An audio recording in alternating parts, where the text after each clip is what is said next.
Bonjour à tous, chers Vélésiens, nous sommes ravis de vous retrouver aujourd'hui en cette semaine de déconfinement. Une semaine un peu particulière où la vie française a repris tranquillement son cours économique et professionnel alors que bon nombre de citoyens, eux, ont privilégié le télétravail encore. Ce fut une semaine également très chargée à Vélizy-Villacoublay où élus et agents de la ville se sont démultipliés pour permettre à leurs administrés de sortir en toute sécurité de cet isolement réglementaire.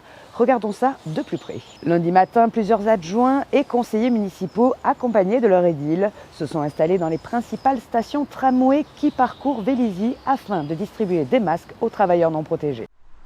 Alors que la France redémarre, la ville de Vélizy-Villacoublay a mis tout en œuvre ce lundi 11 mai pour que le déconfinement s'amorce de la meilleure des façons. À cet effet, et dès 7 h du matin, le maire Pascal Thévenot et nombre de ses élus ont distribué des masques chirurgicaux aux voyageurs du tramway T6 des stations Wagner, Louvois, la mairie et Londe. Ah, c'est la part de la région. D'accord, bah c'est gentil.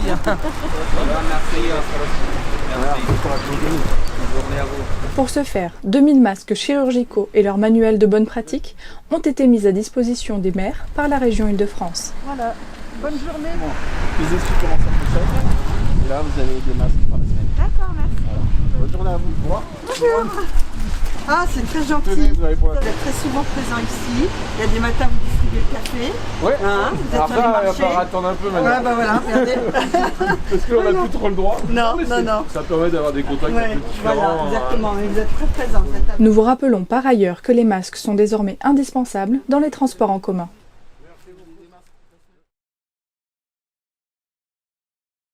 Mardi matin, les élèves de grande section de maternelle de CP et de CM2 ont repris le chemin des bancs de classe. Nous étions à l'école Mozart. Ce mardi 12 mai, 1 million d'enfants devaient reprendre le chemin de l'école. Afin de répondre aux craintes et aux interrogations des enseignants ainsi que des familles, les écoles maternelles et primaires qui ont réouvert ce mardi à Vélizy-Villacoublay ont pris de nombreuses précautions. Aujourd'hui, nous accueillons les CP-CM2, c'est une rentrée de classe pour eux. Et en plus, nous accueillons des autres niveaux, donc CE1, CE2, CM2, les enfants dont les parents sont prioritaires pour aller au travail. Donc au total, ça nous fait 61 enfants sur l'école ce matin.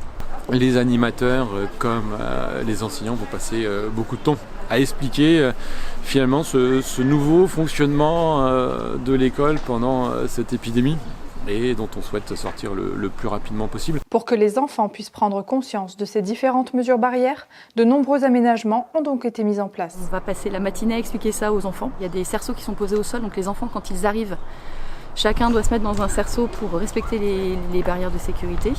Le 7e cerceau. Bonjour, le 6e cerceau de l'Anthony. Pour les masques à l'école, c'est uniquement les enseignants. On ne demande pas aux enfants de porter les masques. Les parents qui souhaitent que leur enfant porte des masques, c'est tout à fait possible. En maternelle, par contre, ça ne le sera pas. Et donc aujourd'hui, je m'engage à accueillir tous les enfants dont les parents travaillent et qui ne seraient pas accueillis en classe. Un peu de pression sur toutes les équipes, mais elles ont travaillé pour ça. Et ça se passera bien, comme la cantine aussi, ou avec un repas chaud, plat unique, qui sera servi tous les jours. Là, c'est une rentrée partielle et la totalité des élèves, sans les petites sections, rentreront le 25. Donc là, le 25, ça va être une grosse rentrée. Il faudra que tout soit aligné et que tout fonctionne, mais je suis confiant. Mercredi matin, nous avons été invités à la crèche Les Lutins pour voir là aussi comment se déroulait la reprise, mais pour les plus petits. En même temps que les écoles maternelles et élémentaires ont également réouvert cette semaine dans la ville les crèches, nous avons été conviés lors de la matinée du mercredi 13 mai à venir découvrir comment s'était organisé le retour des plus jeunes élèves dans les structures de petite enfance de la commune, et en particulier la crèche des Lutins du 3 avenue de Provence. Ça a été un gros boulot, autant de la direction de la petite enfance, que j'en profite pour remercier, que des professionnels dans les structures, les équipes de direction, puis tous les agents qui ont préparé cette rentrée. On avait plusieurs enjeux. Le premier, c'était d'accueillir le maximum d'enfants dont les parents avaient besoin de reprendre le travail, mais de le faire dans les meilleures conditions sanitaires. Donc c'est pour ça qu'on a un protocole de réouverture des crèches qui est assez strict et avec ses contraintes. Il repose sur des choses qui sont finalement de bon sens, mais qui ne sont pas toujours évidentes à mettre en place. Premièrement, moins d'enfants dans les structures, donc on a une limite à 10 enfants par section. Finalement, on n'a pas ce problème parce qu'on a à peu près 30% des enfants seulement dans nos structures sur la commune. Ici, par exemple, on est à la crèche Lutin et on a accueilli hier une quinzaine d'enfants et aujourd'hui un petit peu moins. Quand la structure, on accueille d'habitude une cinquantaine. Et puis après, dans cette structure, dans toutes les structures, on a des sens de circulation qui ont été établis pour éviter que les groupes ne se rencontrent. On a un nettoyage qui est assuré par les professionnels tout au long de la journée sur les poignées de porte, les éléments qui peuvent toucher les enfants. On a la chance d'avoir plus de professionnels que d'habitude par rapport au nombre d'enfants accueillis. Et donc, ça nous permet justement de faire encore plus attention à ces éléments-là. Nous, on a été la structure qui est restée ouverte pendant cette période de confinement. Donc, on a continué à travailler. Donc, c'est quelque chose qu'on a abordé progressivement. Et finalement, on réouvre plutôt sereinement. Donc, c'est pas quelque chose qui... Pour ma part, en tout cas, c'est pas quelque chose qui est stressant et on a appliqué les protocoles qu'on nous a envoyés, qu'on nous demande d'appliquer. Tout se met en place tranquillement, les équipes ont repris aussi sereinement et voilà. Des élus, agents et personnels qui se révèlent donc non inquiets et relativement confiants quant aux mesures d'hygiène appliquées par la ville. Mais qu'en est-il des parents? La sérénité est-elle aussi de mise pour eux? J'ai 2 enfants qui commençaient un petit peu à tourner en rond à la maison et je pense qu'effectivement pour leur bien-être c'était bien important qu'ils retournent à l'école ou à la crèche. Après il y a un risque, maintenant c'est vrai que les pédiatres par exemple disent qu'au niveau des enfants ça reste quand même assez sûr et puis c'est vrai qu'il y a tout un protocole qui a été mis en place donc on ne s'est même pas posé la question. La réponse, non. Pour vous c'était évident dès le début? Pour nous c'était évident, on en a parlé. Alors mon fils effectivement il n'a pas trop plus exprimé sur le fait de vouloir revenir ou pas. Avec ma fille, quand on lui a demandé, elle nous a dit oui tout de suite, quoi. Donc pour mon mari, c'était évident qu'on devait les remettre tous les deux. Et vous avez confiance en la ville sur tout ce qui a pu être mis en place pour... De toute façon, ils appliquent le protocole du ministère. Donc, de toute façon, après, voilà. D'accord. Donc la question, voilà, n'était même pas à l'ordre du jour. Bon, impeccable. Et puis même pour notre santé mentale, non, je plaisante. Aujourd'hui, si le coronavirus remet en question de nombreux cadres pour garantir la sécurité de tous, il repense également du côté des différents personnels la façon d'accompagner éducativement les jeunes enfants. Il y a des choses à remettre, à revoir. Après, c'est sûr que l'accueil, il a été un petit peu compliqué hier parce que pendant 2 mois, ils sont pas venus en collectivité pour la plupart. Ils ont été avec leurs parents, donc forcément, c'est un peu plus compliqué pour eux de devoir se séparer au bout de 2 mois et de reprendre un rythme qu'ils avaient un petit peu perdu. Maintenant, on se laisse le temps, ça va se faire progressivement. Et voilà, même si on a des protocoles à appliquer, on garde quand même en tête que l'objectif, c'est quand même le bien-être des enfants et on essaie au maximum d'adapter ces protocoles tout en les maintenant comme il faut, mais voilà. Justement, là, on est dans la cour, on voit que la plupart des jeux sont condamnés, tel que le protocole l'impose. Comment faire pour quand même qu'ils se défoulent un petit peu sans les faire monter partout? On a d'autres jeux à leur proposer. Alors, la cour en elle-même, ça leur permet aussi de pouvoir courir, tout simplement. Mais on propose aussi des jeux un peu plus calmes. Ça peut être des jeux moteurs avec des cerceaux, des parcours, mais aussi se poser tout simplement au sol et dire des histoires, faire des constructions. Voilà, et des jeux des parties de cache-cache, des choses qui n'ont pas forcément l'habitude de faire parce que justement ils ont ces jeux extérieurs, ils ont leur vélo, etc. Ça permet de réinventer aussi, de retrouver des jeux basiques. Voilà. Et d'être par contre en permanence avec eux. C'est ça, aussi. Voilà. C'est tout à réinventer, mais c'est aussi une partie qui est intéressante. Ça fait partie du travail. Jeudi matin, nous étions avec le maire Pascal Thévenot. Il nous dévoile les toutes dernières nouvelles dont il dispose sur la rentrée des classes, la distribution des masques, les marchés et l'installation du nouveau conseil municipal. C'est toujours un plaisir de vous retrouver de manière hebdomadaire sur Vélizy TV. Donc cette semaine, l'événement était la reprise des activités en déconfinement et notamment l'ouverture des écoles. Donc nos grandes sections, CP, CM2, ont pris le chemin de l'école dès mardi, avec pour certains une appréhension au niveau des éducateurs, des enseignants, voire de certains parents.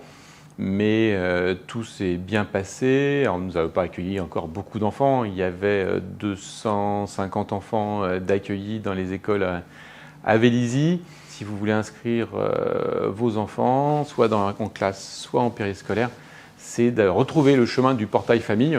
Parce qu'en fait, on s'est aperçu que simplement la réponse au mail de savoir si les parents étaient intéressés ou pas par la classe ou le périscolaire, finalement, on avait près de 500 enfants qui avaient été inscrits avec des réponses positives et pour 250 présents. Donc vous imaginez le gâchis au niveau des cantines. Donc voilà, retrouver le chemin du portail pour inscrire vos enfants. Ça nous permettra d'avoir juste à embaucher le nombre d'animateurs qu'il faut. Lundi prochain, les CM1 vont retrouver à leur tour le chemin de l'école. Et puis la grande rentrée sera le 25 avec toutes les sections, sauf les petites sections qui vont reprendre le 2 juin. Beaucoup de questions sur les masques. Vous êtes beaucoup à attendre les masques, même si on nous explique dans tous les médias et au gouvernement qu'on en trouve partout, dans tous les commerces, dans tous les tabacs, dans toutes les pharmacies, ce qui n'est pas vraiment le cas sur le terrain. Alors nous, c'est compliqué puisque je me refuse à donner une date tant que je n'ai pas réceptionné les masques. Je rappelle, ce sont des masques groupe 1, 90% de filtration, 50 lavages, donc ce qui se fait de mieux au niveau du masque alternatif, une fabrication française, ils viennent d'Aubervilliers. J'espère, et j'ai un engagement ferme au plus tard de les recevoir le 18, et vous aurez tous une information individuelle, soit par téléphone, soit par mail, du lieu et du créneau horaire pour pouvoir en prendre possession. Le masque est obligatoire pour entrer dans un équipement public. Je vous conseille même de le mettre de manière quotidienne, puisque là, avec le déconfinement, il y a beaucoup de monde qui commence à sortir et qui, pour certains, oublie les gestes barrières. Bon, le virus n'est pas derrière nous, mais pour entrer à l'hôtel de ville et pour sécuriser à la fois nos visiteurs et les salariés, donc le masque est obligatoire. Si une personne n'a pas de masque, nous lui donnons pour l'instant un masque chirurgical. Il y a aussi une prise de température, mais ça va se généraliser, je pense, dans d'autres villes. Là, nous avons une prise de température avec une caméra thermique dynamique qui a été installée par la société Siemens qui est à Vélizy. Donc c'est en continu, vous n'avez pas besoin de vous arrêter. Alors, et à partir de 37,5 au niveau de la prise de température frontale. Alors je sais qu'il y a un débat, 37,5 oui, mais ça dépend où vous prenez votre température. 37,5 frontale, c'est équivalent à un 38 pour une prise de température classique. Autre nouvelle qu'on attendait tous, tout le monde était rentré, sauf les nouveaux élus. Donc on attend la circulaire dans la soirée de vendredi, mais pour l'organisation. Mais le conseil municipal d'installation sera le lundi 25 mai à 20h. Donc on ne sait pas encore si ça sera public ou à huis clos, mais de toute façon ça sera retransmis si c'est à huis clos. Et puis je vous présenterai du coup la nouvelle équipe qui est renouvelée avec quelques-uns, mais certains adjoints vont changer de délégation pour trouver un nouvel élan, un nouveau monde. Donc voilà, je vous donne rendez-vous le 25 pour vous dévoiler votre nouveau conseil, vos nouveaux adjoints, et puis votre futur ancien nouveau maire. Donc voilà, la ville se remet en route et on a tous beaucoup de plaisir à vous retrouver. La forêt est de nouveau ouverte. Alors pas d'excès, pas de pique-nique à 40 comme on a pu avoir avant, parce qu'autrement ça pourrait faire comme le canal de l'Ourcq et redevenir interdit. Donc soyez prudents, vigilants et profitez de la ville, du fleurissement de printemps et retrouvez une vie agréable, extérieure, normale, mais surtout protégez-vous. Chers auditeurs, ce journal déconfiné est à présent terminé. Merci à tous de l'avoir suivi et également de nous avoir accompagnés fidèlement pendant ces 2 derniers mois de crise. On se retrouve comme d'habitude la semaine prochaine et très bon week-end à tous.